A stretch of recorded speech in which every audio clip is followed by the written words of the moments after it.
Welcome, Speed Gaming fans, to the Final Fantasy Randomizer 2023 race featuring Kumo and Jesus the Frog. My name is Stephen Hawk. With me today is Maddie with our tracker JLo7. Maddie, what are we looking at with these parties and blursings? A hot mess. They have a forced team, more or less. Basically, it's always going to be a black belt, always going to be one of the other melees, and one of the mages. In this case, we've got black belt, thief, red mage, and that third slot completely empty. They can pick up an additional party member on the road. There will be one each of the promoted mages at some random NPC hanging around. But that is up to them on whether they want to do that, or generally, from what I've seen these races for, swap out the second melee. That said, for this, we've got a thief with a glorious plus 20 vitality, which means, oh hey, he can take a hit. The black belt can equip the shirts, which is the white and black shirt, if I recall correctly, which is mildly okay, kind of negligible. And then the red mage we have here has the exit spell in 8 level slots, so they will have 2 casts of exit available to them, even though it's not normally available to the red mage, which is always a fun time. Gotta love when we get those weird spells that are usually quite handy, especially early on if we get access to marsh or get access to ice. They always have access to marsh, honestly, with the map mods we have. Having that exit to bail out fast, especially if they pull a grind early, is very nice to see. With the marsh and ice cave, to note, those are randomized incentive locations, so the item could be in any chest that's not locked in marsh, or any chest in ice. Just quite handy to see. It'll be wherever it wants to be, basically. The only exception is that it can't be in the locked rooms in Marsh, because those are de-incentivized specifically. Exactly, any non-locked chest. As far as the note, thief on Jesus the Frog side is named Tail. That is one thing they will not get. There is no tail. This is a no promotion. The only way they get a promoted character are those free red, white, and black wizards that are out randomly recruitable. So if they want access to some of the magic that red mage cannot access, they need to recruit a party member. And we have the glorious foresight of knowing a little bit of what they can get, and oh boy, it's I'm looking forward to the shock. Yes, we have the lovely fact that we also know who rolled this seed, and it is Saracen, who at this moment is the final boss of the lower bracket, waiting for the winner of this match to face the winner of the Odoron and Fryteeth match. I do believe is coming up later today. So we've got a lot of good racing to come. So many race. And the winners of those get to go back into the winner's bracket to face pickles. And beer. We very well could see a reset of the brackets if the winner of the Saracen v whoever match wins against pickles and beer. They could go for another round. And one thing to note, Kumo knows how good Saracen is, because Kumo is in the lower bracket because of Saracen. Yep. Punishment. I have heard everything about this lower bracket being terrifying. This has been a very, very interesting series so far, and we'd love to see more. Also, welcome to our streamers being on cam. Thank you for that, streamers. We are about to get started. We get to see their reactions. Leah's caught up. We're about to start. Okay, let's get the countdown. 3, 2, 1, and they're off! Small synchronization issues as ever, but hey, that's what we get for doing the live broadcast. Thank you again, Speed Gaming, for hosting this and handling the restreaming with their Speed Gaming bot. We have Confuse at Black Magic, we have Blind, we have Brack, we have Dark. As far as the white magic, we have Cure 2 and Invis 2 that exit and wall are not red wizard or red mage learnable. Womp womp. Granted, we still get some exit anyway. It's fine. Chain armor, not bad to see, but -7 or negative chain armor is pretty bad to see. Weapons wise, nothing really to worry about. That rapier is basically the only wieldable weapon that's worth anything, and it's not worth much. An ooch. The houses are 1900 apiece. Not super cheap. I mean, in this economy, that's at least still a good cost. Yeah, true. That's definitely lower bracket housing costs, but in the economy in the game, we don't know. I say the 7 gold rapier makes me quite happy. It's just like, some chump change, here you go, have a stick. Kumo going straight in. Our first racer to Feast Garland. Gonna go ahead and go with that Bane Sword, which is their free caster item. Oh, Dark taking that hard hit down to 3 health. Gotta love this Zelda sprite set Kumo is running. yeah. There he goes! Instant level 3. And these Yep, chests that- holding a heal. Oop. Nice canoe start. I think that's basically most of the world. The canoe gives us access to basically the entire inner sea. Ooh, a wear sword, not a horrible weapon to see. Jesus the Frog is exiting out, keeping that gear. Yeah. Meanwhile, they also saw the bottle coming from the princess, so once they get access to the sky, they will have access to Gaia and that turn-in. Think it was a white wizard or the king? Well, we'll see very briefly. It's almost hard to tell sometimes, because the classes do get locked into whatever the regional color is. Yes, that is a white wizard hanging out with the king, and our Could brothers be do value. not care. It could Oh, be nope. value, depending on how it goes. Yep, Jesus the Frog Ooh. going 4-man. Now She's the just worry gonna about take it. The worry I about would. going 4-man is that now is a taken slot where experience will be sent to. With the 3-man, with the current flags they had, nuns did not gain experience. So the experience from that kill on Garland put all 3 of his characters at level 3. Now that would have only been level 2 with 4 men. That the cure probably going to be at least decent. Now, granted, there is also some shenaniganery. If you do pick up an individual, you can swap them with any of their slots, and they do start at that level. Unfortunately, if they are a caster in this case, they do not get the prior spell slots they would have had for all of those levels going up. So gaining this white wizard as early as it's possible means more spell slots for that slot, I think, if they choose to replace them later as well. True. What essentially happens, and that is the herb from Bicky. That is a good turn-in that Cammy got into. No boat from Bicky, but we have extended open progression and a canoe anyways, so they can just walk all the way to Elfland. But as far as the recruiting, when you recruit a character over top another character, essentially you get that character at level 1, and then it immediately gains all of the experience from that character leveling up, so it does not gain any of the it does not equip any valid equipable armor or weapons, and it does not gain any of the spell slots from a character that had spells before it. As you do, unfortunately. Harm 4 at level 2 is really good to see for Jesus the Frog. That is a good sweeper for that white mage to use. We do have the harms all flag on, so harm spells do damage to non-undead characters when cast by a white mage or wizard. Only by the white mage, much to my chagrin when I once had a red mage. Indeedly do. We see Kumo choosing to go around the clockwise route, probably taking advantage of this early exit. We might just see him go up to ice early. There's another good reason to go to ice other than just having access to exit and wanting to find that incentive item. The early access, he is not going that way, but the early access to spike tiles to find an in-dungeon grind to get that black belt online, because these seeds, this entire bracket, have been forced black belt, no promotion, meaning you find your grind, you get your punch cannon online, and you take it to the end. I choose my punch cannon to be powered by bow, so we just wind up and shoot the black belt at people, it'll be fine. See, now I'm just imagining, instead of a normal black belt, we just have Luffy just riling up some gum cannons. Would we just call it the black ballista? Yeah, you know what? That pun There's was TN bad. Yeah, understandable. But there is the TNT for just over 9,000 gold. Our shop item has been found in Gaia. Looks like Kumo is going to go out and try and see if there's a short encounter off the encounter table that has good gold promotion, or good gold, and looks like a reasonably long run off that, which makes it hard to find an overall grind, but if he can get some encounters, he can get some good kills on that's experience and gold. Meanwhile, Jesus the Frog is going up into the waterfall.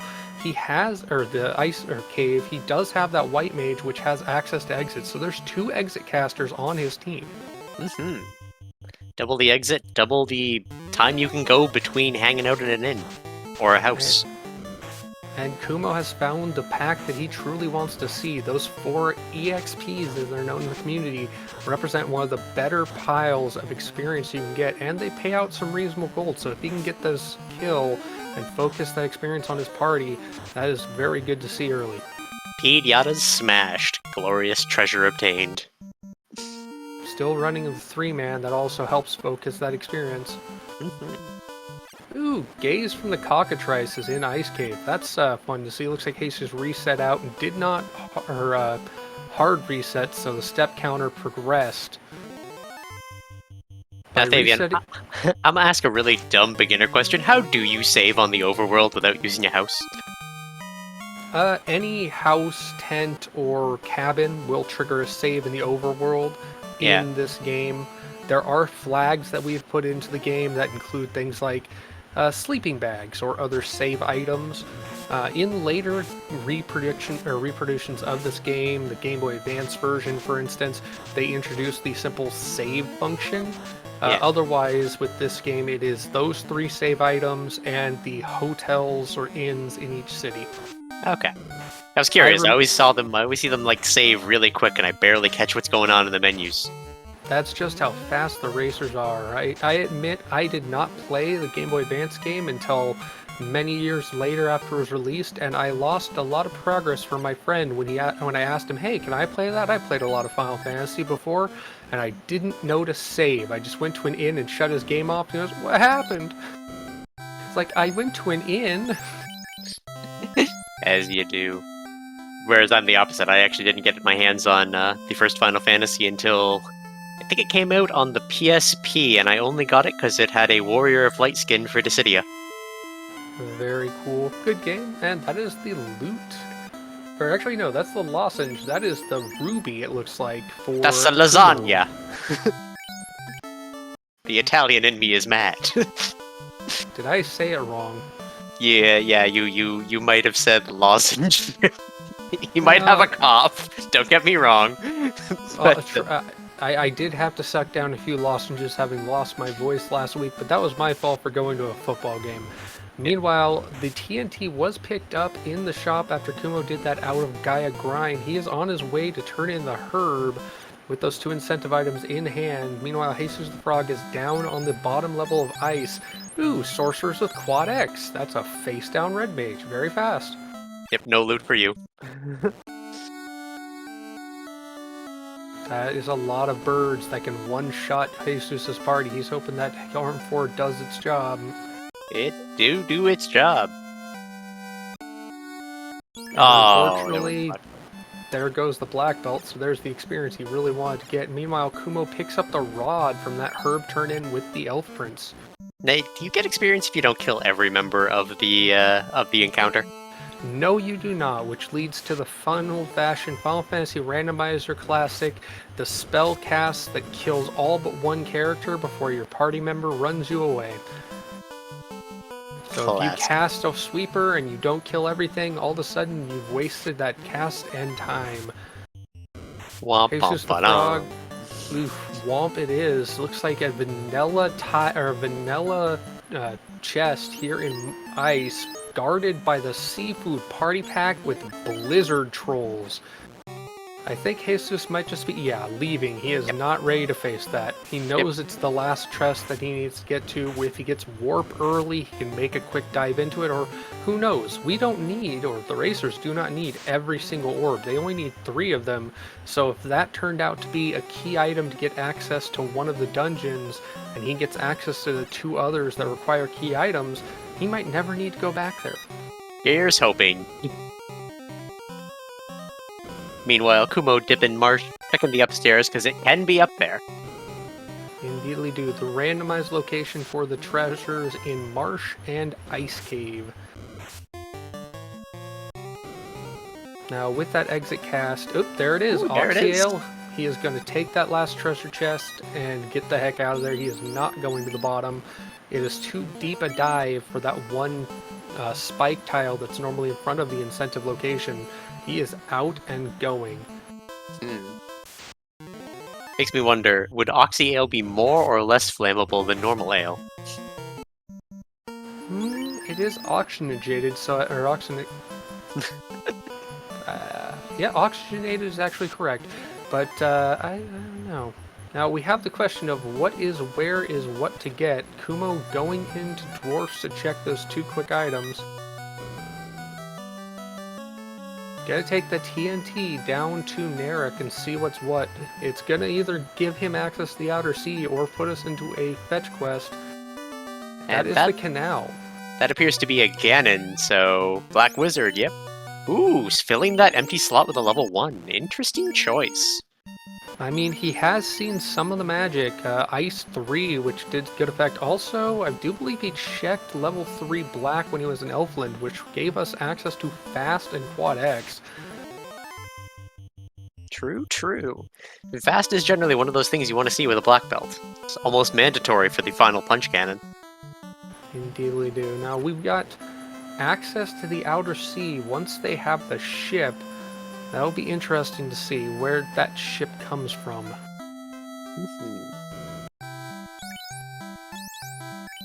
Lit 3 and Saber. Saber not so valuable, Lit 3 pretty useful.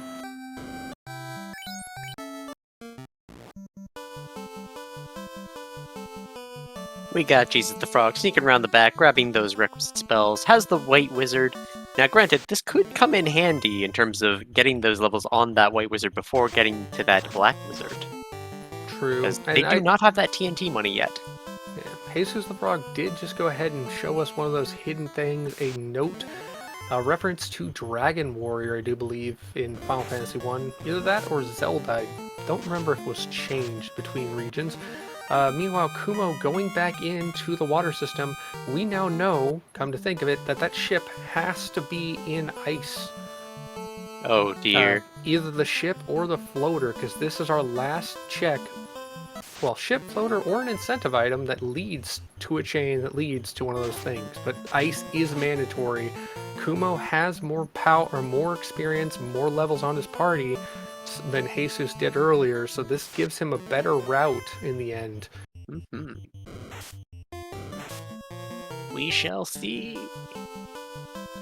It's all going to depend on a few key factors, and pretty much if Jesus can find a better grind when it matters more, essentially.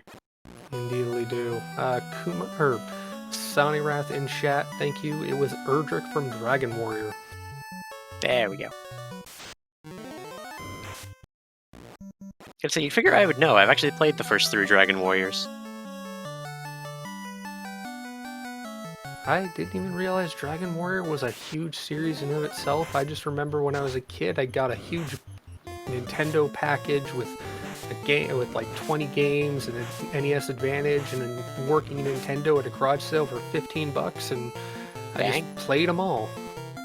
Say I got 3 and Monsters 2 Kobe's Journey specifically, for those who know the differences, on my Game Boy Color, and I became very infatuated with the series from just those 2 Game Boy Color games.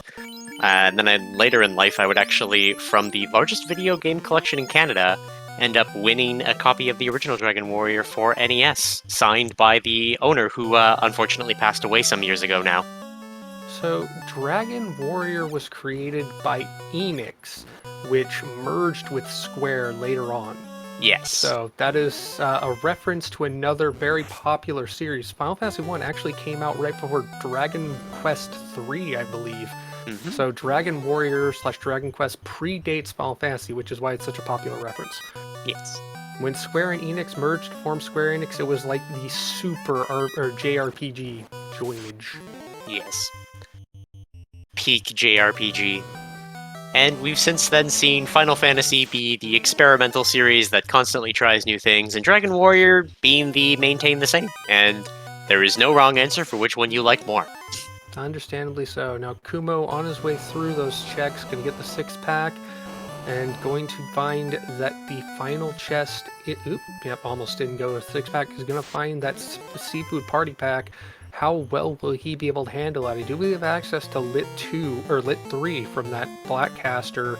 That could be extremely valuable. Got Jesus basically picking up the same grind section, trying to get that TNT early, basically hoping that it's the ship, even though We have the foresight to know it's not. I just realized Kumo's Black Wizard is dead currently, and he does not have life cast, so that Lit 3 is not an option to make the Seafood Party Pack any better. So here's hoping for Kumo that he can make it work. It's fine. Meanwhile, as you said, Jesus the Frog popping some EXPs. Yep. Gotta smash those Pediatas. I'm gonna make Pediata catch on. Mark my words. It's grabbing that TNT, basically all he was really coming for. TNT, save items, and heal pots. Taking advantage of that heal 3, glorious spell, especially when the Red Mage is allowed to have it. Now, one thing to note, one of the reasons Jesus the Frog really wanted to get that TNT, not only because it is another incentive item that could turn into an item he needs with that turn-in, because every incentive item that these racers possess increases the amount of experience and gold they get in battles. So having more incentive items early means every encounter makes leveling up that much faster. If I recall correctly, it's 10% per item. Which I might be wrong. More incentive items off fetch quests early just makes the grind faster. We have seen races where one racer finds a grind tile early with less incentive items and they don't win just because the grind is that much faster for their opponent later. Truth. And Kumo finding the blizz. Oh, you can see it dear. on his face. Oh, you've got to be kidding me. Come on. And he gets away with it. Oh. Oh, my word. And it's only the crown, which is good, don't get me wrong. It means we get to go fight Astos, but... And that is the exit from the Red Mage that survived. Kumo is out of Ice Cave, fully flushed out. He is going to most likely stop at Crescent to get at least 2 of his party members up, or he might just try and save scum his way through the water and res them up at Elfland. Meanwhile, Jesus the Frog doing that additional dip of Ice Cave to make sure that they get that crown they missed the first time. Now, the extra walking plus the extra diving is definitely putting Jesus the Frog behind on the quests, but we know just how harsh this seed can be. It looks like Kumo going to check out the hospital here in Crescent. If he can make it past the Caribs, because we know the fish in that river system are very deadly. They are very mean. I have never had them roll anything nice. The number of times I've seen something like nuke Caribs. I was gonna say, in my very first game, they were Brack. So it wasn't even like I could get high enough to ignore them. They would just kill me because it would cast 9 Bracks. It's not like you'd have all the ribbons by then. Oh my god, every time I have played a seed all of twice, I get the 3 and 265 on the ribbon, where I get, like, status anyway. Ribbons do nothing for me. They're a lie. Propagated by big ribbon ink. Everyone who's played original Pokemon Red, Blue, or Green knows what a Gen 1 miss is. Well, Gen 1 misses are 3 times less likely than evasion of MDef with this game, because it is not 1 in 256, it's 3 in 256 that a spell will ignore all of your MDef. Yep. Try getting them in the same turn. You know what? I think I have. I'd have to go back and look at the footage. Because I think I had 2 ribbons and everyone got poisoned. Kumo stacking up the magic and Quad X. Gonna want to try and insta-kill himself with Astos. Meanwhile, Jesus the Frog gets past the Guardians of the Seafood Party Platter and gets out of ice himself on his way back towards the west side of the Inner Sea. And getting back out of the Death Rivers. Always a treat. Gonna take the Ice 3 cast, try and get some more experience, as Kumo, meanwhile, is liquidating the gear that he got. That Dragon Armor and Opal Armor, extremely good, +2, but no promotion available, so even if they had the fighter, they can't promote to be able to wear it. Yep. But hey, it'll help Ford houses. Indeedly do. I'm almost tempted to, or I'm almost curious as to why Jesus the Frog, if he feels, I guess he doesn't feel too pressured, he could always go from where he is now to Volcano and try and dive, get some items and experience, and take out whatever fiend is at the bottom of the volcano. Looks like he is just going to go ahead and follow the incentive items. Yeah. Which Not makes sense. finding Pures, which doesn't help his negatively affected White Mage. It's fine. There's that ship from Astos. Finally. Yep, that is access to the rest of the map, more or less. With that rupee in hand, that's access to both the Titan's Trove, which is incentivized, as well as Sarda. So that's two very fast checks immediately outside of the Inner Sea.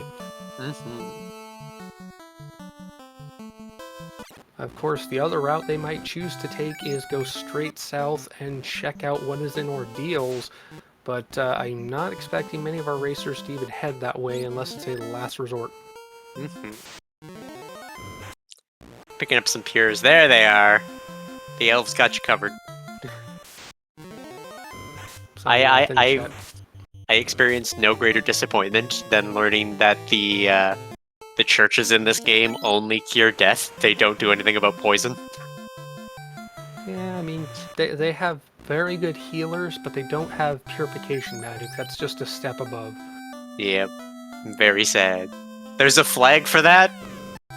Can I have it on forever? I just want Final Fantasy 1 to be Dragon Warrior 3. It's fine. That's all I want in life, apparently. I just imagine that the churches that handle healing aren't really in good standing with the alchemists that make all the potions, so they have a war where only alchemists can handle purification, whereas healers can be, or where the churches can handle healing and resurrection. It was a union deal. Yeah. Later they'd work it out so that Phoenix Downs were allowed to exist and the church could cover poison. And that is Jesus the Frog taking care of a Dark Elf King, getting the ship. Meanwhile, Kumo turning in his lasagna. Yeah. Me saying it correctly, you're welcome. As Jesus the Frog goes up and pops himself a TNT into Canal. Is this even randomized?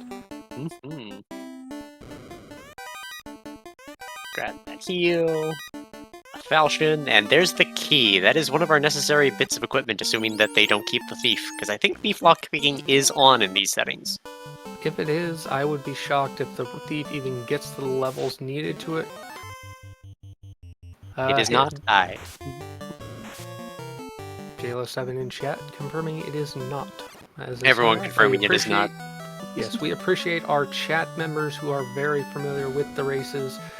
We always can use the extra help. And boom, Kumo gets the floater. That is key and floater off of the Trove and Sarda himself.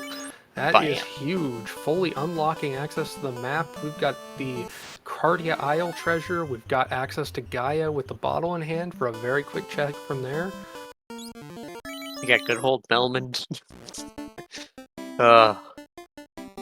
With the Oxyale in Hound, Melman Continent isn't a horrible choice. That gives you access to Waterfall as well as the sea. That said, I doubt they'd want to head that way unless they have to, because they really would like to grind before going into a high-level dungeon like Waterfall. Or like Sea Shrine, I should say. Or any of them, really. I think the only dungeon that they're in a position to take pretty consistently at this moment would be Earth Cave, but Earth Cave is long, annoying, and kind of out of the way when there's not incentives down there. This is true, but there is also a very large number of grind tile locations, including 2 grind tiles in the Hall of Giants, as well as the 3rd tile that is shared in the top and bottom rooms. Very true. Kumo looks like, though, is going to go ahead and get the check. Well, gonna go and buy some equipment or magic, but get that Cardia locked, or Canaria Castle locked, I should say, check, as well as, who knows, he might even go Northwest Castle, or not Northwest Castle, Toph, because there is 2 locked chests, or 3 locked chests with a spike tile in front of them he could check.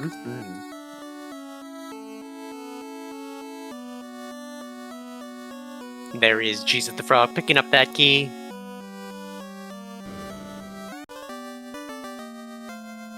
That is the chime coming out of the lock chest in Canaria Treasury. That is access to the Mirage Tower. Kumo is now a loot and a cube away from go mode, essentially. And in fact, never mind, he has the Oxale, he has the Rod, he actually is a loot away from go mode. He does not need that cube. You know, Jesus has the floater, and Kumo is checking the lock chest tile.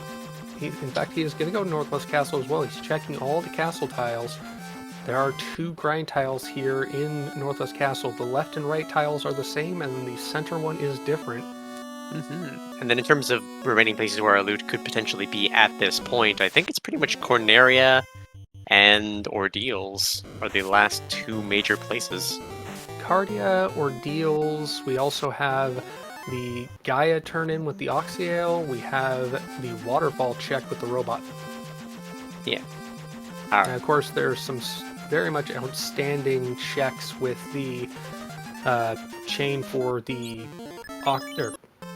Pardon me, there are some substantial chains left. We have the crystal, we have the adamant, and we have the slab turn-in chains. These are all true. Could be more runaround.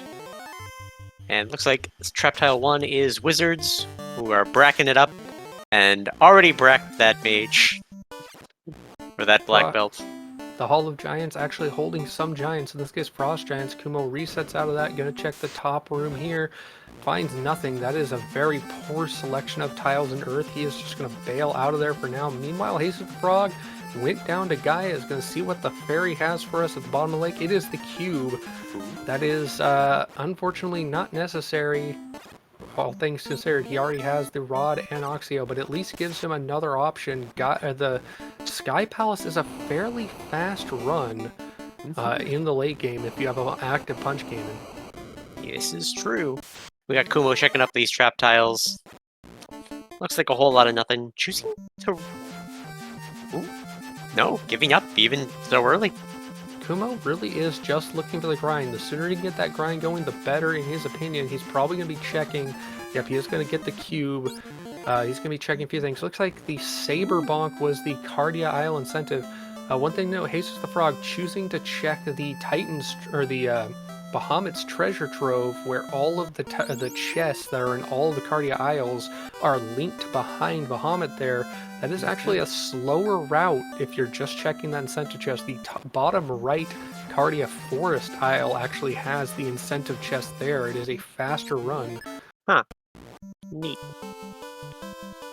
Kumo going ahead and checking the Lefane dock location, see what the first encounter off the tile or off the encounter table is there. Meanwhile, going to go ahead and get into the desert, check the different quadrants of the desert. Really looking for something like Steak and Wings or the ultimate blue steak. So far, just finding Arc Ankleos, the no fun pack. No fun. No fun allowed. It's illegal.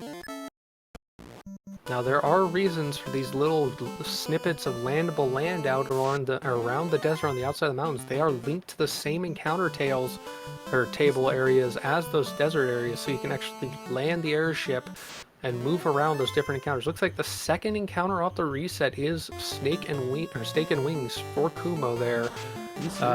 Meanwhile, jesusthefrog is going waterfall. This could be huge. If he finds the loot, it puts him in go mode. There's also a spike tile he can take at the bottom of waterfall that is a free grind. He can just go in and out of this. So if it's something like the eye tile and it's not something nasty, or maybe the agama, he could be on his grind here as well. Meanwhile, Kumo's gonna focus on this overall grind. Choices that set things apart. I'm gonna say, I don't think that was an intentional loss of the white mage, but it's gonna be very helpful going forward because we need that black belt alive and basically nothing else. Well, that is the gargoyle. That is not a grind tile he wants. He's going to go ahead and accidentally get the pure, get the adamant. That's another turn-in check, and it's a relatively fast one. Smithy Beard Smith is a quick thing to get to, especially with the airship to land by the dwarves. Unfortunately, out of exits. Cannot get out of here easy. Yep, that level 1 exit's really nice on the white mage, but it's level 8 and only 2 charges on the red mage. And white mages can't cast exit when their faces are on the floor. Very much true. Kissing the floor is a very uncaster-friendly condition. Kumo going up to the dock that would take him to Ordeals, finding Ariankylos as the first encounter, and then looks like he's thinking to bail out of there, not going to go to Ordeals. It is a very long run from where you dock the airship. He is going to check the Cardia Isles chest. As I said, this is the faster way to that lower chest in the bottom left room here. In the top right chest is the incentive item. There's that saber bonk, which means we have all of the tools we want for murder.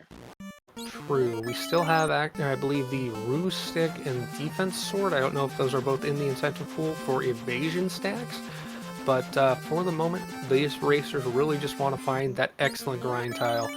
No, it would appear only the power gauntlet and the ribbon. Well, Or a everyone ribbon. loves the ribbon. I mean, yeah, except for me, where it betrays me every time. Yeah. jesusthefrog out of Waterfall, going to choose where does he go from here. He's going to stock up on, I assume, cures if he hasn't gotten save items for sure. If he's getting that many save items, I think he is going to be doing what Kumo just did and go ahead and check overworld encounter table. Could be. Could be. Both of our runners are essentially at item parity. The adamant out of the waterfall gives Jesus that check advantage. He's going to check that now, or turn in now.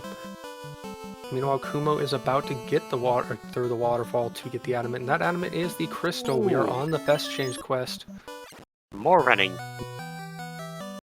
It seems that adamant was aluminum, and Smithy McBeardsmith managed to create the ever-elusive, but actually real, translucent aluminum.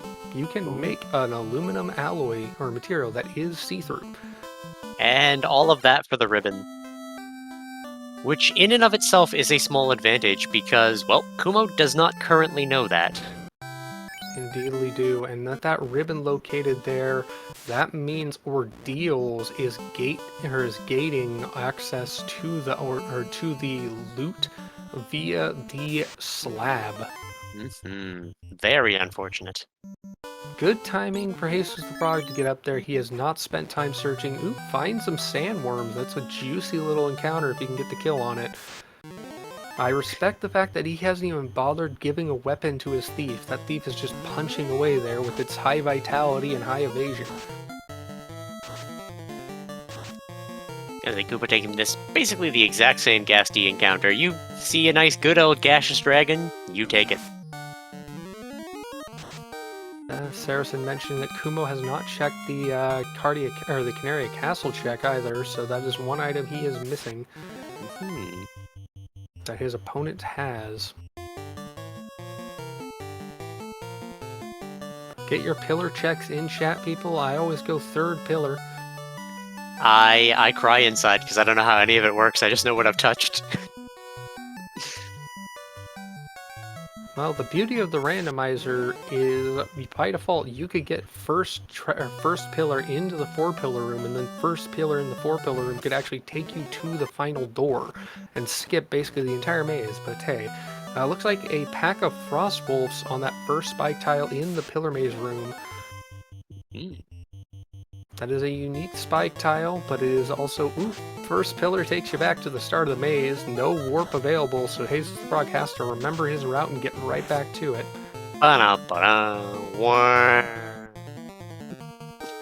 As he's making his route back through, Kumo is taking on this Ghastly. Very good experience, not the best thing to find, really the normal Topher encounter. Nope, not pillar 2.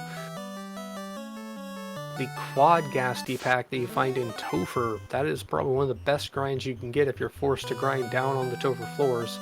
I believe in the original game it was such a high experience pack it broke the numerical system in the original game and did not give you the correct experience.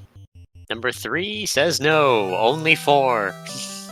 Oh, the 4th pillar maze, gotta love it. As the viewers. Sonny wins, you get the solid gold Cupid doll. Kumo now doing that long quest to get that ribbon. Ends up checking the chest, gets that random pure on accident, but chooses to check all the other rooms, finds some cash and nothing else. And has an available exit at least.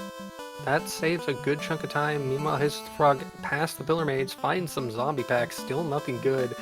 Really, Jesus the Frog really just wants to get this incentive item and hopes that he does not find the Vanilla Eye, because this is not the greatest place to check. That is the slab, which will take us to the loot. Yep. He does not bother taking that check, even if it was the Eye or the Agama. That trap tile is not the greatest. He can get off-tile encounters. Doesn't want to risk it. Truth. Does mean, though, we might see a very interesting grind spot from one of them before long. Because all of the good ones are showing to not be great. Very true. Kumo, go ahead and take the location route. Gonna check out the sea shrine. One thing to note: these fiends that they are going to be facing at the bottom of the shrines and in the refights are not the vanilla fiends. We have a flag set that is randomizing the fiends with other fiends from other Final Fantasy games. So we see the Black Knight from FF2, or many others that I don't know, not knowing all the Final Fantasy bosses myself. I don't either, but you know what? That's what makes it fun. Indeedly do. Interesting to see Jesus the Frog is not going straight to Lefane. He's going to go ahead and... Could be that he's figured out that it's where the loot is at this point. Well, granted, you need to translate the slab at Nolan first. I am a fool. I would have looped myself right there. So he knows the game better than I do. I mean, he knows it better than I do. But then again, you know, my game knowledge is slightly on par with a kick in the teeth. I did notice one thing he did get caught with. You always get sent to that left side of Ordeals when you exit Ordeals, and he ran to the right back into Ordeals. Yeah. Jesus the Frog, about to pick up that chime from the back room.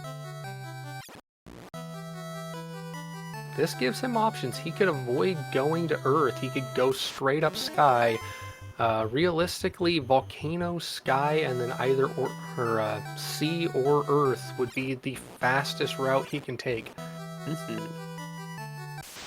Sky is also an advantage with if you have your punch cannon online or need a few levels. You get a lot of really high value encounters in Sky. True. I wonder if we might see some of the Bridge of Destiny as an option just to try to push things over the limit. Very true. A loose Warbeck would be very nice to see. I don't remember if we have the flag that always has a guarding Warmech. Ooh, Kumo finds the Bad Eye and Sharknado 4-pack. Womp womp. Not grabbing checking... a few items. Yep, and it looks like he's not checking all the tiles. Getting the loot from the Lefanians. That is Jesus in full go mode as Kumo continues the Sharknado checks. Wants to see a few items, but also really wants to see those trap tiles. Gonna heal up before checking any more tiles. There are 2 in this room. Frosty's not terrible. Not horrible, and also in a safe grind location. Being able to go to the bottom tile in that room, along that bottom edge of the room, is non-encounterable, so you can just go up and down repeatedly and take that fight. I doubt he will, because it is not the fastest possible location to do so, but it is an option he has found. Looks like Jesus is going to be contemplating that steak grind. Checking where it is off the reset. Finding those are Ankleos, followed by Ankleos. That is not a good grind, so... Yeah. No ankles today, please. I think that Jesus the Frog is heading towards Volcano. He is in pretty much go mode. Volcano has a good number of trap tiles he can check, including the Agma tile and the Red D tile. Now the big question is, this is the only one that Kumo checked. Will they go deeper? They are.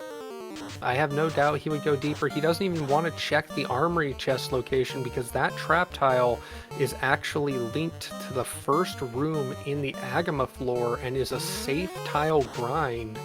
So he can go all the way down to the Agama floor, avoid all the encounters by walking on these damaging volcano lava tiles, make very fast progress down to check that trap tile.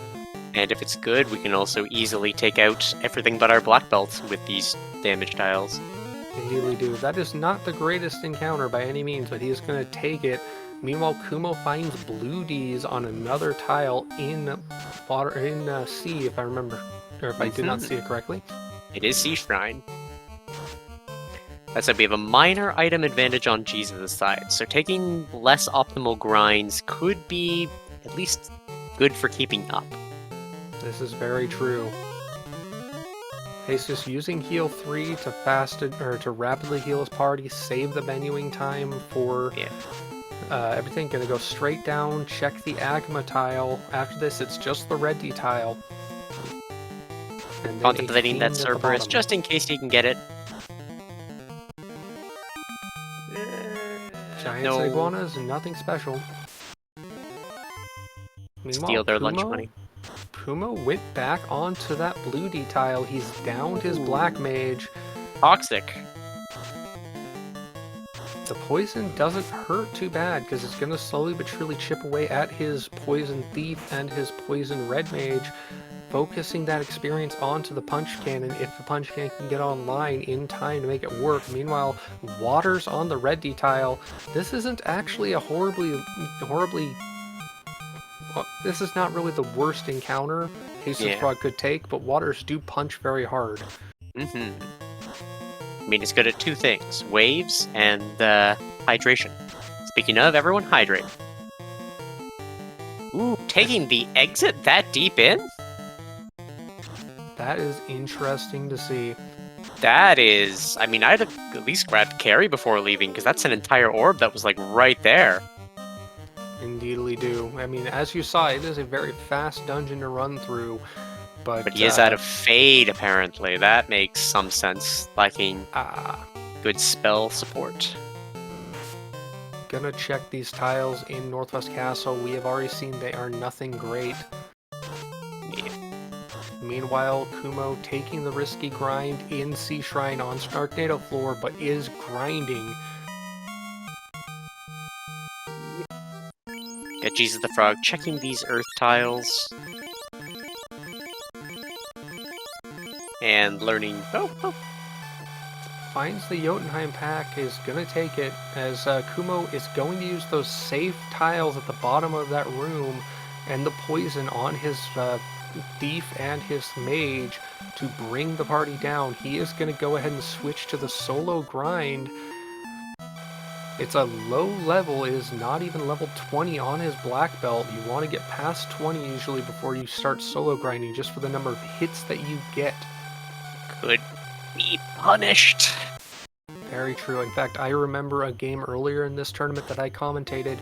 One of the racers did a full grind up on an eye tile, I believe, here on Sharknado floor, and then immediately the Frosties have poison. That is horrible. That is the kill that he was hoping to grind his party on before going full on to the Blue Ds. He is going straight back to the Blue Ds. Oh, they have sleep. And nap Steam, time, and now poison. And hold for... And rub. Wow. These Blue Ds are horrifying, and the Ice Ds were not much better. And Squint. You will have every status condition. Oh my word, those Blue Ds have 2 insta-kill spells on them. Thief, show them the wooden stick, it'll work. We have our dueling grinds, we have Jesus the Frog taking the Jotunheim pack in Earth in the Hall of Giants. Meanwhile, Kumo continuing the Blue D grind in Sea. If this turns out to be an excellent grind, this puts Kumo in a good position because he is only 1 floor away from a Fiend and an Orb lit. Meanwhile, Jesus the Frog will have to run all the way down Earth and then 2 more dungeons beyond it. Again, I don't get the lack of the carry. I know you'll kill him faster in the follow-up, obviously. Looks like Jesus the Frog is going ahead and down his thief, gonna cast Ribbon on his white mage, so it just does nothing. Or cast Ribbon on the black belt, either way. Poison Wizards, that helps narrow down the life on that white mage, but also takes some life off of the... Oh, Wizards have Brack, too. Good thing we don't see many of them. Very true. Using up some cures, and... Because it's going to be interesting. We obviously want the black belt alive for the obvious reason, but keeping the white mage alive for the exit might not hurt. I think they're just going to take advantage of the fade. Because even with the reduced experience, the Jotunheim pack is giving more than a single blue D per. This is very true, and the ability to use the sweeper in the form of fade, as you said, makes up for the damage output against multiple characters.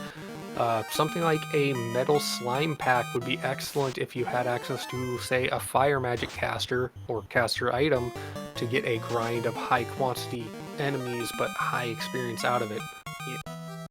We're in a very dangerous spot here with just this black belt now, though. This is He's true, doing but the smart thing. It's true. This is basically per fight 4 times as much experience than Kumo's getting. It's just going to be a matter of keeping these healing items up. not only the healing items up, Kumo at level 29 is starting to near one-tap this blue D. In fact, gets the one-tap going, so this will be faster grind for Kumo. But as was said in chat, one of those insta-kills hitting that 3 in 256 chance could completely wipe Kumo's grind. And moreover, you have to remember, Kumo has no way to exit out. He has to either run all the way back out or face the Fiend to get out of here with his grind. Meanwhile, Jesus, he is only a trap tile and a few steps away from access to just saving and basically securing his grind. It's true. We have Kumo into 33, and Jesus into 24. Both over the halfway point. 5,500 per kill of a solo frost giant. Meanwhile, 9,500 or so for the kill on the blue. 9,100 for the kill on the blue D. So getting close to twice the experience per kill on the blue D as Jesus the Frog gets for just killing the frost giant. Will this be enough value over time, and will he get out of it, or will Jesus the Frog, being able to take the grind slower but more safely, win out? Plus the fact that Jesus the Frog has finished the Lefanian quest chain, has the loot, and is in full go mode. So even if Kumo gets this kill, gets his levels up, he still has some more fetching to do before he can actually make his way into Topher. It's true.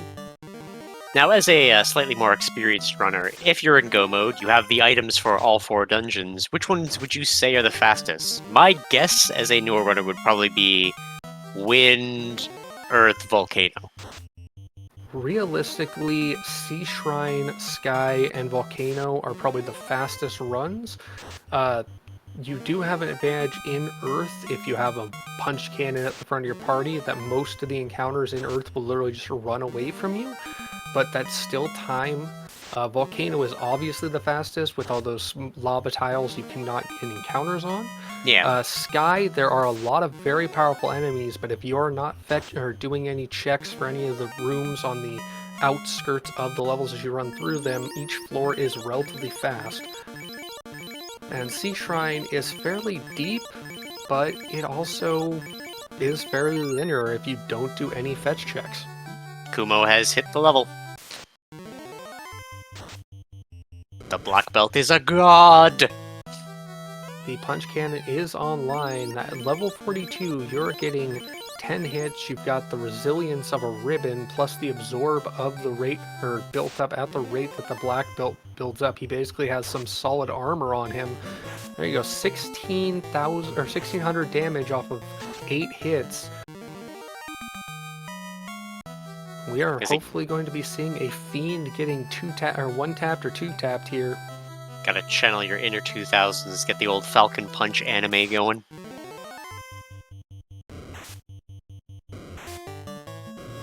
Now that said, Kumo has not had an opportunity to save recently, so if something goes horribly wrong, which it still can...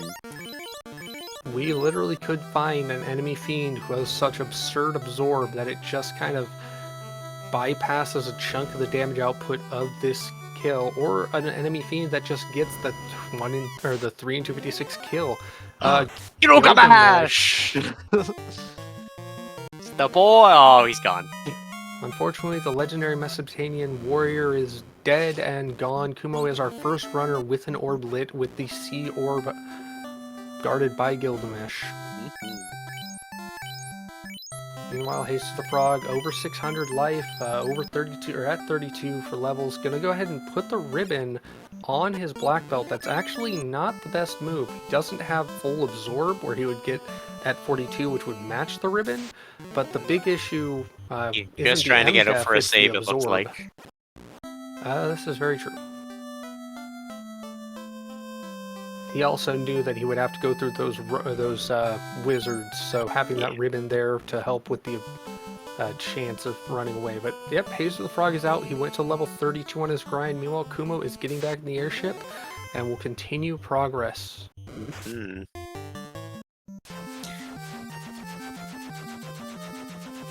Getting everyone back up, it looks like.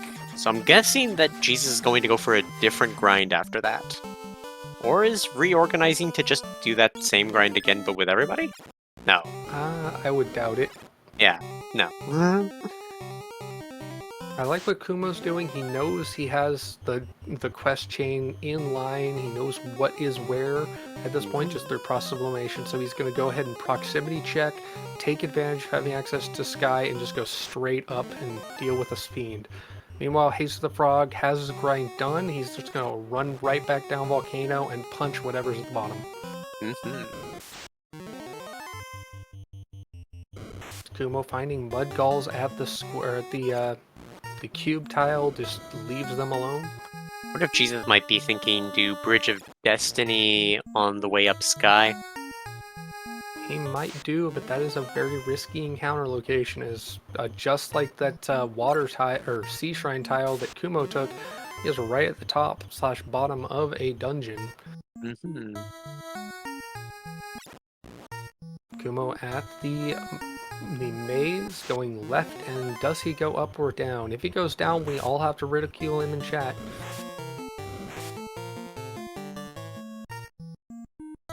He goes up, okay. What happens if you go down? Same thing, we just gotta laugh at him. Oh, but what if I like the front of my sprite better than the back of my sprite? I mean, that is a reason. Upright is best. Because I just guess. Salaman! He's friend-shaped. Please do punch the dinosaur. It's a flashy dinosaur. Meanwhile, the Black Knight is at the bottom of Volcano. Razzle dazzle. Dazzling, but not really effective. Gonna get more punches in. That's fasted. That's 16 hits. Now, having access to fast makes that lower level black belt more effective because it compensates for the hit quantity, but it does require that cast. Meanwhile, Kumo takes care of Salamander. That's 2 orbs lit. Is true.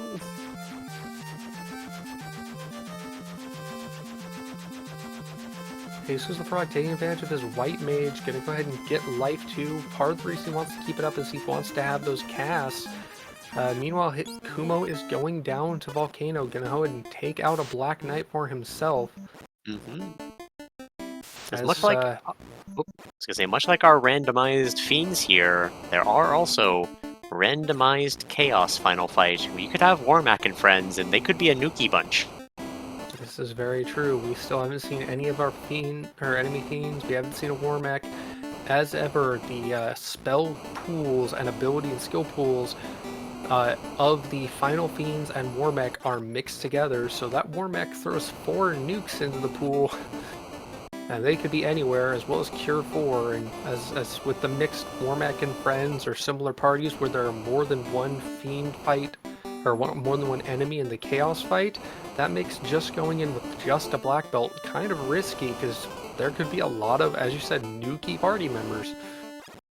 I don't think that Kumo is going to nuke bonk. I think more likely than not, essentially what's going to end up happening is going to finish this fiend here and then just go do the last small equation of things that need to be done, which, if I recall correctly, is getting a slab into Melmond, into Crystal, into loot. Exactly.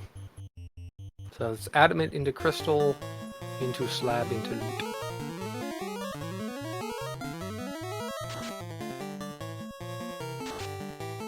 Ordeals is slab, this is true. Oh, Ordeals is slab. But most things should just run away from the high black belt at this point. missed proximity routing. Yep. I mean, that's one thing at least I'm good at sometimes.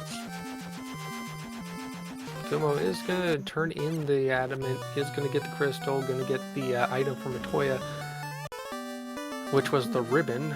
Now that I think to check our tracker Right. notes, thank you to our tracker. Was the ribbon something that Kumo does not know, or did not know? That was one of our labeled advantages. Which also might be why Jesus the Frog also did opt for that lower level of Black Belt as well, because they have the ribbon, thus didn't quite need the MDef as much. Maybe thinking they could get away with earlier punches because of the fast. The thing about that is the MDef is great from the ribbon, but having that ribbon equipped means that the absorb that is normally built up, the very high absorb that is built up by the black belt, is negated. Once you put a piece of armor on that black belt, all of that natural absorb it builds up is just taken away, and the absorb of that armor is what is factored in when he takes a punch. So as you saw there, Ace of the Frog's black belt took a huge hit. Huh. Neat. That is why having that ribbon equipped early is nice and all, but in the late game, once you have those levels, the ribbon should be on anything other than your black belt. I was gonna say the what is it? The Black Master? Kung Fu Master? What is the upgrade called for the black belt? It is just the master. Okay. I tried. But I know they maintain what you got already from the black belt, but do they still have like the fanciness of no armor and such?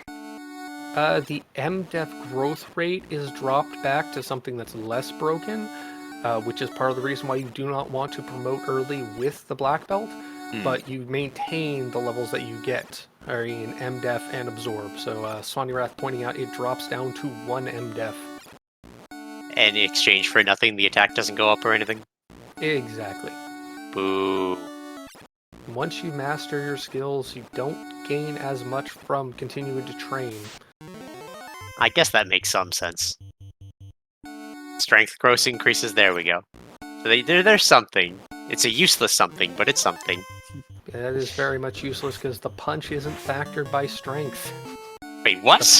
Yep, the strength is only factored in when he wields a weapon. The punch is based off of level and hit count. That's... why? I believe there is another stat that is factored, which is why temper gets or does affect the black belt's punches, but the actual strength stat is not a direct effect.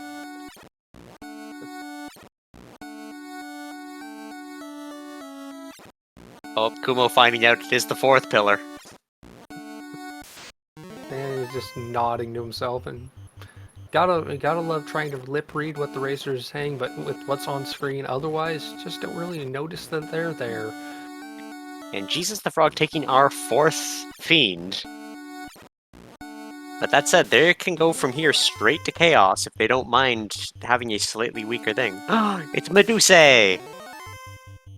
Will Medusa be able to stone the party, or will Medusa just take the hits? 16 hits, 2144 dud. That is our fourth fiend kill, third fiend for Jesus the Frog, and full go mode with all items. Now, there is not really a grind in Topher, given the fact we have the short Topher enabled. Yep. So, if he chooses to take this party in, it is the levels that he has. Saves out, is going straight in, and hey, Kumo finds a good eye.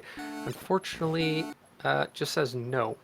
I mean, yeah, Oh, he's just stalled there. I think he realized the good eye was there. He's like, Well, I bet you he's thinking Jesus the Frog may have already done that. Well, I think Jesus the Frog, if he finds out that the good eye was there, he would just kind of be bitter, because he literally got the item before and just bailed out. We do have a freeze on Kumo's screen. Hopefully we'll get that back in time. Meanwhile, Jesus the Frog takes care of the first fiend. He's going left side. He took care of the Black Knight. Now he is dealing with Salamander. Great emote, though. With Kumo's face. Everyone needs to clip it. Everyone needs to send it to him on the Discord. We will all meme about it. But until then, Jesus the Frog getting the punches in, gets the kill. that fast making up for those levels. He's going to Oh, find yeah. himself down only one character, going to heal up before he takes this encounter, or no? Nope. Kumo ran. Nope, Kumo's stream's still seeing. We have phantoms. And some eyes.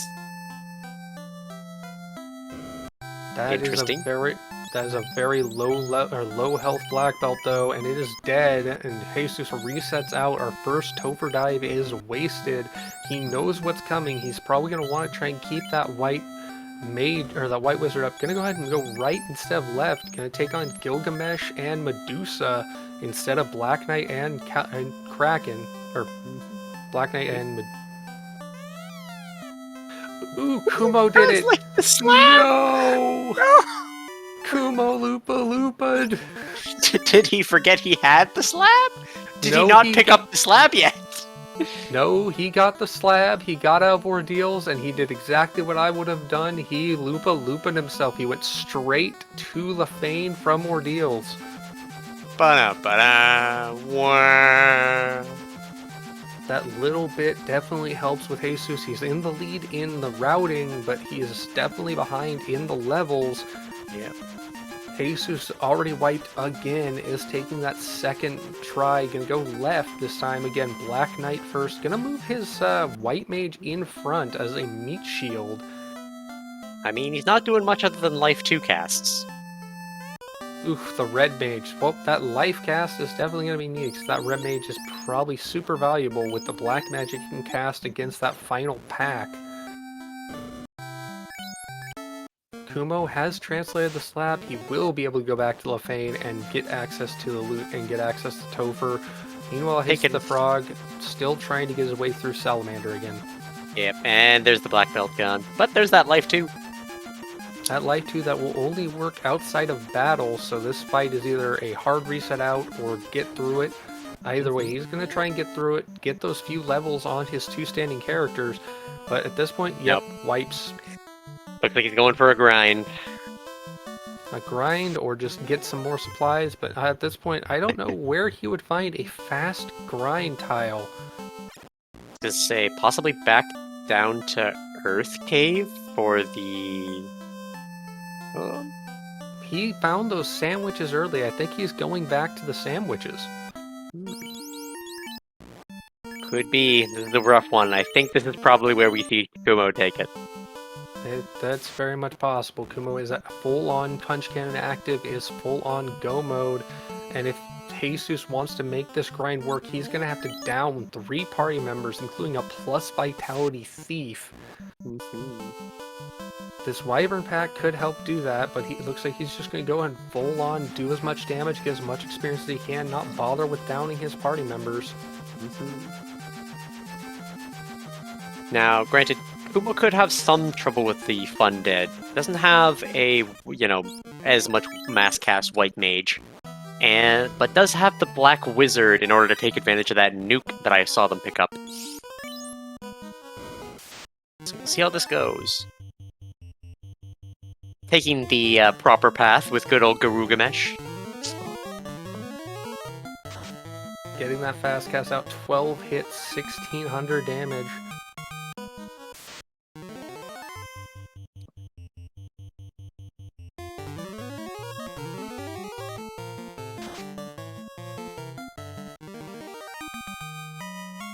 Bye-bye second refight fiend. Kumo is on his way to find the Eyes of Death. Yep.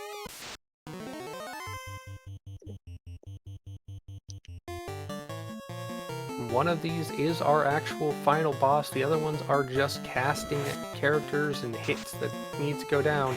Looks like that bottom phantom is the big boss. Took 1100 damage and stood up.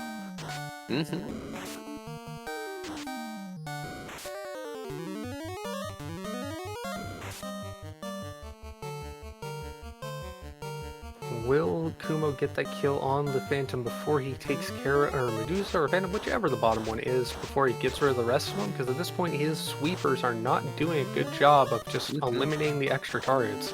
You just have a ton of health. Buckets of it. There goes the thief. There goes the red mage. He is down to one caster to get sweepers going, but there goes the big value target. Black belt doing its job. Oh dear. Oh dear. Down to an on-the-knee black belt and a sweep. Oh! Kumo is out. The levels don't even matter. I mean, they do, but... Interesting. Buckets of health on those guys. I mean, this isn't an improv show. The points do matter, in this case, the levels. I mean, you know, you can watch improv shows that also have points that matter. Everyone, take the time to watch Taskmaster. It's a very good show. Jesus the Frog, after trying to go out and find some sort of grind, gets back to the Chaos fight as Kumo is on his way through another grind on the Fiends to get back to the Chaos fight as well. We've seen now from Kumo how much health every single one of these final characters has. Yep. He's going. Looks like Jesus is going with Invis too. Gonna try and bulk up the evasion of his party. That's a good strat. Not even swinging with that thief. He's just leaving it as an evasive meat shield. But 400 damage on that black belt is taking a lot of damage early. No. There goes the red mage. No more caster there. White mage gets more Invis 2 out. Meanwhile, Kumo also taking that Invis 2 cast from his red mage, trying to get some evasion on his party. Curing up our friend. Ooh, slow 2. That's not fun. And another wipe for Kumo. He's got the level advantage, but this final Fiend fight is really punishing. Oh, that Cure 2 comes out, and the cube down dead. But we have the life.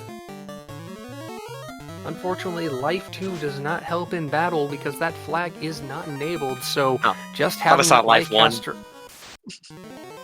If he had Life 1, I do believe it is effective, but I don't think he would want it at this point. He's probably just going to try and hope that the Fade cast he can do will wipe out the rest of them, but we know, again, just how deadly this is. Yep. And this is where the definition of insanity starts to affect our runners. How many times can they do the same thing over and over again, hoping to find a different result? It's true. It's really a matter of which is the better option here, though, the Black Wizard or the White Wizard. The Black Wizard, the White Wizard, and the overall levels. Because I don't think Kumo got the Black Wizard high enough to actually be allowed to cast Nuke. Unfortunately not. In fact, I don't even think we saw a Nuke. No, we did see Nuke. I did see Kumo at least try to pick it up. From the Lefenian Superstore. Ah. Now, one thing to note is we do not have set RNG enabled, which is a flag that forces the same encounter and spell casts and so on and so forth. So when they take a redive, there is some randomness to this. Yep. Also, that Salaman showing off, being really fast. There goes the thief. He will be remembered. All he's there for is the first strike capability and the Ablative Meat Shield. Gonna bring it back up because, I mean, he knows how much that Ablative Meat Shield can do. Ooh. Interesting, Jesus the Frog gonna put the black belt in front. That is the weird choice in my opinion because that first slot takes 50% of the hits. I mean, if it's gonna work. I think at this point, Jesus might have basically come to the front of the mass casts are going to be slightly more important, and at least the black belt has more health to go through than the thief does, which will then shift the accuracies down to everybody else. This is true. Just because the thief has the plus 20 vitality stat for Blursings does not mean it has that much more life, because it was down for most of the grind. Yep. Kumo's side, the thief is down, and the red mage is on a knee and now down as well. There goes the black belt. jesusthefrog is out yet again, and oof, we have seen Kumo take care of both of the eyes on screen. It is down just to these phantoms, but they are hitting hard and dead again. It would be interesting to get a wipe tally for both of our racers. It doesn't seem to be a case where the levels are making that much of a difference because it's just that dang tough. I don't think I've ever seen a Final Fiend fight in these flags that has been this brutal. Oh yeah. I mean, you know, there is that old rumor that I curse runs.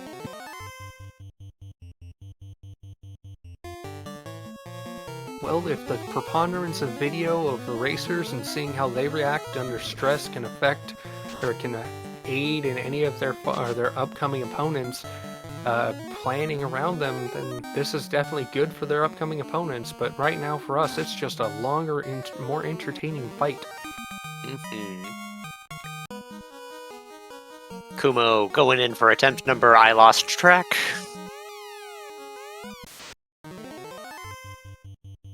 Yeah, I'm kind of agreeing with the chat. The Phantoms need to go first. They're the ones that are dealing the major points of damage. And have slow, which is shutting the black belt right down. Fast and counter slow, but you only have so many casts of it. I'm gonna say Kumo now going with the opposite strategy, putting the black belt into slot 4. To take the least amount and just hope everyone else sponges it first. jesusthefrog with that strat, hoping, as you say, will sponge, sacrificing his casters to do it. Meanwhile, Kumo sticking with the black belt in slot 2, one-shot the bottom eye with a fast-casted punch series. Gonna go with the top one, get another one-shot. He is down to the phantoms and still has two casters, or a caster and the black belt left. The caster is gonna die pretty fast here at this rate. 34 hits. Oh, 34 hit points and 15. Invis 2 comes out and saves the black belt. Will he go? He's going for Invis 2. Yep. He's hoping that the evasion will keep his party alive. At this point, it's kind of all you gotta do. 2 more fights. There you go. Punch, punch. There's only one more through. He's going to go more Invis stacks. The Invis stacks are working. He has one more enemy to face. Will we see it? Come on. That is a miss. That is a hit. There it goes. GG. GG's for Kumo. Huge, hard-fought battle. You can see the relief on his face. Yep.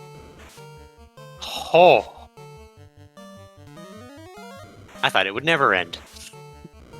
The grind set was real.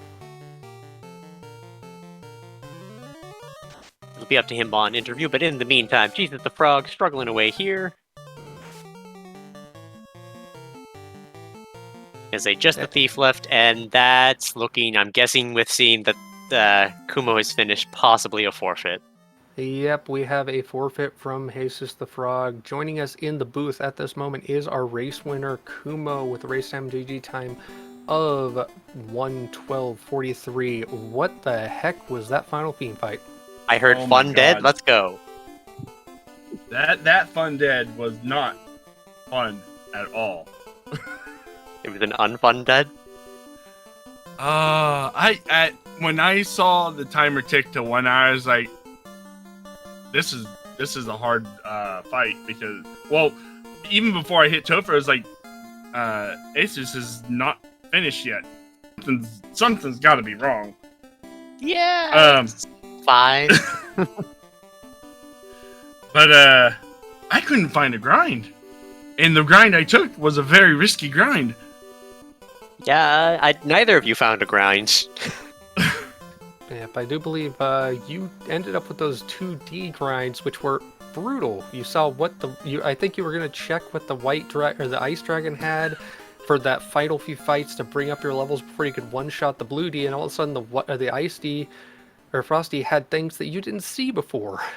Yep, and I was like, we'll just go back to the blue D. This was who rolled this seed? Harrison, I blame you. Or Sarah, I should say. Yeah. Yeah, as soon as... Yeah, I don't know if you saw my face. When I saw the eye, I was like... I think I rolled my eyes at that time. It was very funny. We got to see it for like a minute because your stream froze. It was perfect. And here's the more crazy thing. Your opponent, Jesus the Frog, who is joined us in the booth as well, GG Jesus the Frog, he did get ordeals earlier and he exited out immediately, didn't even check that tile. Yeah. See, I was done with my grind. It was the good one. Oh, man. Yeah. I found I found the bad one. Yep, that was in Sharknado 4-pack. I was like, wrong eye! If I found that eye, could I even have taken it, though? I'm not sure. God, this was a dumpster fire. Holy crap! Blame Saracen. I curse runs by commentating, but Saracen rolled it, which means it was cursed first. But it was fun up until the fun dead, and then it's like, how many times am I gonna die before I get enough Invis 2 stacks to actually survive? Yeah, I was really just trying to cast Invis 2 and get more than 3 stacks. I never had more than 3 stacks before it took both casters. If I could have gotten to full stacks, I think it would have been fine, but it just didn't work out. I don't think I caught either of you using the Saber Bonk during. Granted, not that it helped much. No, there's no point. Yeah, a fast cast and punch. That was basically the only route they had. But GG, Jesus, I really appreciate the run, and it was fun. Yeah, GG. It was an interesting one. Early on, it was pretty rough. I wiped out of ice in the trap before, like it was the final tile with the tile before the incentive chest. The lobsters, right? I ran before they blizzard me out of, and I exited out. As soon as that happened, I did not get turn order. They wiped me, and then I had to go back later. The second time, of course, Tito was higher. I ran immediately. First action, run away, success. But that cost me some time. I made another mistake, cost some time, so I knew I was behind. So I saw the Frost Wolf, Frost Giant. I'm like, I'm gonna take it at 32, and then hope that Chaos isn't too bad. Well, my mistake was I Lupa-Lupa. Okay. He did Lupa-Lupa. It was very funny. It's been clipped, so you can go watch it. Yeah, that actually happened right on stream as your stream unfroze. So it froze right after you saw the eye and ran away from it, and then came back right as you Lupa-Lupa. I think I cursed myself and smacked my head or something like that. It happens to the best of us. Well, I remember the last match I did. I memory hold the store, and then now I memory hold the slab. But you know, I just picked up the slab, so I should have realized I needed to translate it. But I was such in a hurry to try to get to Tofu. Yeah, seeing how hard Topher was, the moment you got there and saw that, you could have just assumed that your opponent was already there and had been there for like 15 minutes and was just that far hard. You didn't feel that far behind at that point, I'd assume.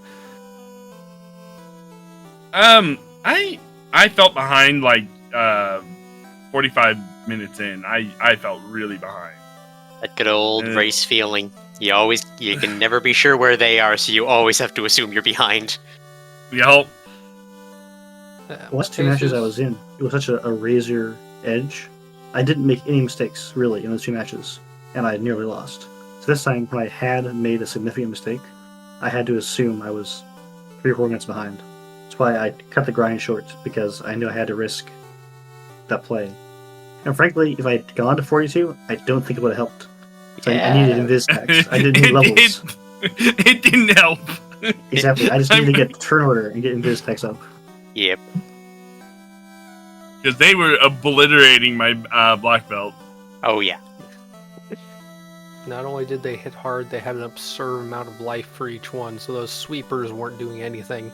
Oh, yeah, it was very sad to watch your slowly crumbling sanity. At most 90 damage for a lit 3. Yep. Because Ice Tree wasn't going to do anything to that fun dead pack. Yeah. Now, Jesus had taken the White Wizard from the first one, so actually had access to a lot more spells like Fade and Harm that were actually doing decent damage, but even then it just wasn't enough to get over the line. Yeah, I was thinking about doing Harm forward, but then I was like, I need my Invis 2 stacks, so that was out of the question. Because what would you have Harm forward with? The Red With the Mage Red can't Ma- harm. Oh wait, no wait, they actually are undead. They get hurt by it The anyway. Undead pack makes it possible. Right. See, this is why I'm still a beginner and don't know anything. I'm still convinced you need to be level 50 to get to the end. With that Fun Dead pack, I don't think level 50 will matter. I mean, that Thief's Vitality might have mattered. Some high-end armor for the rest of the party other than the black belt would have probably helped at that point, but I mean, this is a black belt seed. Everyone's supposed to be meat shields except for the black belt itself. I was gonna say, what armor can the Thief even wear? Like, iron on a good day? Yeah. That's why I went out to get some more levels. I wanted to get everyone a bit more health and just see if I could make them survive long enough to cast Invis 2. And hey, it almost worked, but this was just a very fun fair set. Well, this I'm gonna have to fine. re-rush the stream here after everything and see how everything played out. Well, there's definitely a lot to see with the stream or the race having gone this long. Let's just go ahead and go to final thoughts here. We gotta clear out because we got our next match. Your next opponent will be either Odoron or Freyteeth here in about 30 minutes. So, Kumo, what did you have final thoughts? Thank you guys for calming and tracking Speed Live Gaming for allowing us to use their channel and put on this tournament. It's been fun. I've learned a lot and still learning, and hopefully we'll see who the next opponent is for me, and maybe I'll get that revenge match against Saracen. Jesus the Frog, your farewells on the tournament and final thoughts for the race. Well, the race was terrible. Not a great seed, but I think I executed it almost as well as could have. Only one major mistake. I don't feel bad about it. As for the tournament, it was fun. Glad I signed up, even though I completely forgot. As is my practice, I never have time to practice or do anything. I'm far too busy in my real life, but it's fun to be able to take an hour here and there and do a race. Really surprised and as pleased to have done as well as I have, and want to wish good luck to everyone remaining in the tournament. You definitely represented it well. I can say this, you did better than I ever would. A valiant battle fought and lost is still a valiant battle to have lived. Maddie, final thoughts from your point of view on the tournament? Or race, I should say. Well, I mean, from everything I've seen, everyone here is like, I am absolute garbage at this so far. We'll see how things go when I actually start trying to learn it. But if this is the level that I and others are going to have to get to, it is. I look forward to someday racing basically everyone who's been a part of this and losing at least twice.